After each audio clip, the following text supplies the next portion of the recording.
Ayun, ginabi na naman tayo mga bossing at may mga nagtatanong na naman sa atin about dito sa kadyot ng sasakyan. At ito na yung ad resort ko. Ang gwapo-gwapo! Ba, padami ng padami yan ah! Madam Gail, baka naman! Magpa-party tayo dyan! So ayun nga mga boss, about sa pagkadyot o jerking ng sasakyan natin, iba-iba po ang causes niyan. And yes po, maaring minor lang or baka major issue na. Maaring engine support, transmission support, or most commonly yung cross-member support po. Maari pong spark plug wires, or may issue talaga ang distributor. Maari pong engine issue, transmission issue, electrical issue, electronics issue, sensor issue, ang dami no? Or fuel system issue po. Maaring vacuum leak, maaring bad engine timing, at maari ding bad air and fuel mixture. Pero syempre, doon muna kayo magsisimula sa pinaka-basic and I'm sure kayang-kaya nyong gawin ito. Ang una nyo munang iti-check, unang nyong iti-check ay ang fuel filter ninyo mga bossing dahil baka po madumi na. And syempre, kailangan pinapalitan talaga yan kasama sa maintenance yan. At pag sobrang dumi na, sisilipin nyo na rin yung tangke mga bossing. Ito, binaklas ko po yung fuel filter dahil nakaramdam ako ng kadyot. Nung una, medyo hindi ko pa siya maramdaman dahil mas inuna kong ayusin yung iba niyang issues dahil yung mga issues niya noon ay medyo malala.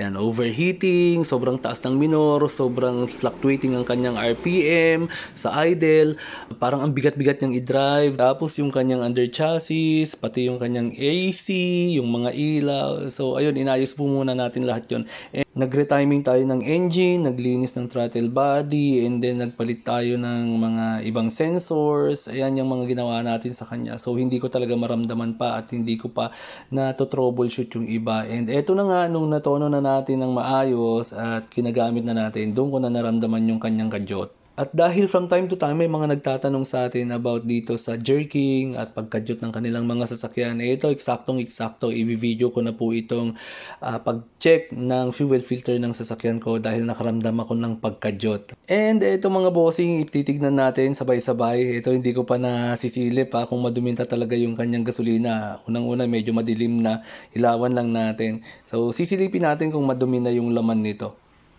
Ayan walang lumalabas So, tignan natin dito para at least maliwanag.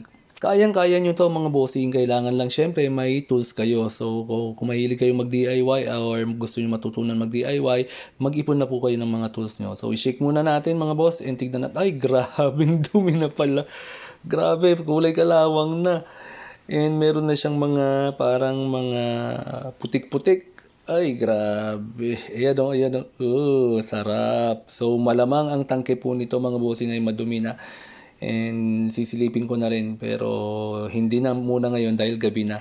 Ayan. So, i-check nyo po yung mga fuel filter ng mga sasakyan ninyo. Pag may pagkadyot, iyan agad ang tignan ninyo. And diba sobrang dumi. Grabe. So, ito papalitan na po natin. And ito nga pala paalala mga bossing. Sa mga electronic fuel injected po ng mga sasakyan, ang fuel pump po niyan ay pressurized, malakas po yan.